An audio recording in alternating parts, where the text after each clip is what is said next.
হেই, কি অবস্থা সবার? সবাই কেমন আছেন? আশা করছি সবাই অনেক ভালো আছেন। আলহামদুলিল্লাহ আমি অনেক ভালো আছি। আজকের ভিডিওটা একটু ইন্টারেস্টিং হতে চলেছে। আশা করছি পাশেই থাকবেন। এই যে ব্যাগ দেখতে পাচ্ছেন এর মধ্যে কিছু জিনিস আছে সেগুলো দিয়েই আজকের ভিডিওটা কমপ্লিট করব। তো চলুন ভিডিওটা শুরু করা যাক, আর দেরি করব না। তো আজকে কিন্তু আমার ভিডিওটা থাকবে পুরো একটা বিয়েবাড়ির লুক আমি ক্রিয়েট করব সেটাই। তো প্রথমেই আমি ফিটমির একটা প্রাইমার নিয়ে নিয়েছি যা আমার স্কিনে অ্যাপ্লাই করব। আমি আমার স্কিনে যে প্রাইমারটা ব্যবহার করি সেটা কিন্তু খুবই ভালো, খুবই সুইটেবল। আর আমার স্কিনের সাথে অ্যাপ্লাই করলে এটা একদমই মিলে যায়, মানে মনেই হয় না যে স্কিনে কিছু লাগিয়েছি। যদিও মেকআপের শুরুতে প্রাইমারটা ব্যবহার করলে মেকআপটা লং লাস্টিং হয়। তো এই তো আমি অ্যাপ্লাই করে নিচ্ছি খুব ভালোভাবে অ্যাপ্লাই করে নিচ্ছি যেন পুরো স্কিনে আমার আর কি প্রাইমারটা লেগে থাকে আর মেকআপটা যেন খুব ভালোভাবে লেগে যায়।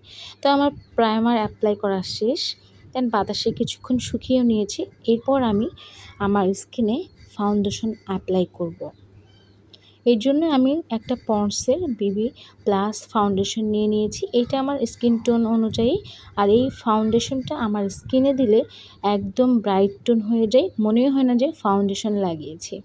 তো আমার স্কিনে যতটুকু প্রয়োজন আমি ততটুকু অনুপাতেই ফাউন্ডেশনটা নিয়ে নিয়েছি।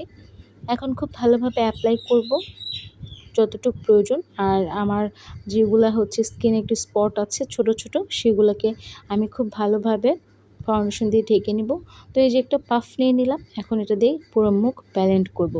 Tap tap tap tap tap tap tap করে যখন এইটা ব্যালেন্ড করে পাফ দিয়ে এত ভালো লাগে, মনে হয় যে মাসাজ করার মতো একটা শান্তি লাগে। তো যাই হোক এরকম বড় বড় করে সারা মুখে আমি পাফটা দিয়ে ড্যাব ড্যাব ড্যাব ড্যাব করে অ্যাপ্লাই করে নেব।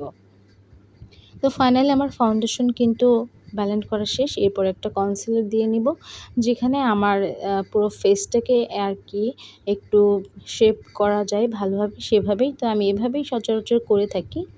আসলে মেকআপ তো যে যার মতো করে, আর মেকআপের নির্দিষ্ট কোনো সীমারেখা নেই যে এটার পর এটা করতে হবে, এটার পর এটা করতে হবে। মেকআপের একটাই কাজ হচ্ছে সে একটা ফাইনাল লুক অনেক ভালো দেবে। এখন মেকআপটা কে কীভাবে করলো এটা কিন্তু কোনো ব্যাপার না। তারপর যদি কারো খারাপ লাগে প্লিজ ভিডিওটা স্কিপ করে যাবেন। এরপর আমার কনসিলার দেওয়া শেষ হলে আমি একটা বানানা লুজ পাউডার দিয়ে স্কিনকে একটু ভালোভাবে প্রোটেক্ট করে নিচ্ছি। খুব ভালোভাবে দিয়ে নিব যেন ফাউন্ডেশন প্লাস কনসিলারটা খুব ভালোভাবে আর কি থাকে।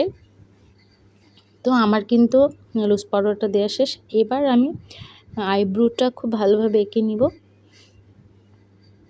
আর মেকআপের মধ্যে কিন্তু যদি আইব্রোটা ভালোভাবে না হয় তাহলে কিন্তু মানে সাজাটা ওইভাবে সুন্দর লাগে না। তো ব্রোটা আমার এখন ঠিক করে নিচ্ছি একটু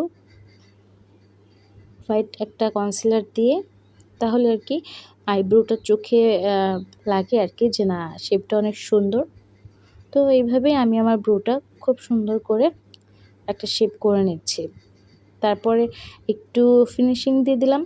দেন এখন শ্যাডো লাগানো হচ্ছে। তো সিম্পল একটা শ্যাডো লাগিয়েছি, পরে যখন চোখটা সাজাবো তখন দেখতে ভালো লাগবে, এই জন্য সচরাচর আমি শ্যাডোটা একটু সিম্পল রাখার চেষ্টা করি, আমার অনেক ভালো লাগে তাই।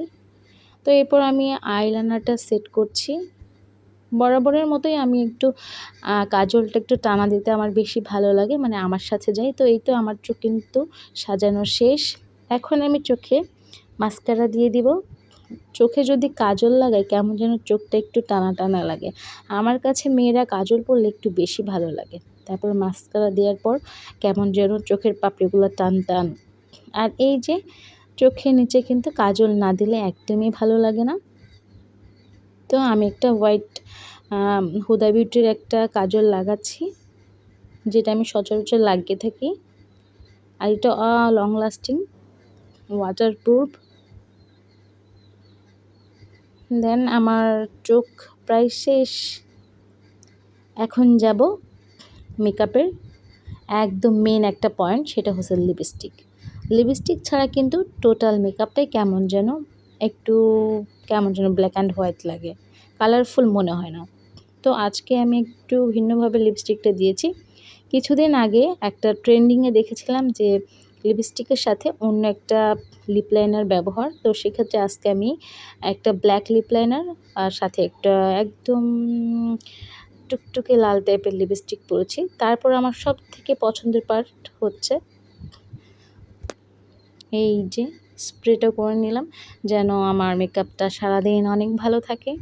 তো এই তো আজকে আমার এটা ছিল সাজগোজ। এখন আমি একদম রেডি হয়ে আসব। টানটানা! এটাই ছিল আজকে আমার ফাইনাল লুক। আচ্ছা বলেন তো, এতক্ষণ যে সাজগুন দেখলেন কেমন লাগলো? আমার কি সাজগোজটা ঠিক ছিল একটা বিয়েবাড়িতে যাওয়া উপলক্ষে? আপনারা অবশ্যই বলবেন কিন্তু কার কেমন লেগেছে। আর এটাও বলতে ভুলবেন না যে কোনটা কোনটা ত্রুটি ছিল, কোনটা করলে ভালো হতো। কেননা আপনাদের থেকে কমেন্টের মাধ্যমে কিন্তু সাজগোজটা আরও ঠিকঠাক করে নেওয়ার চেষ্টা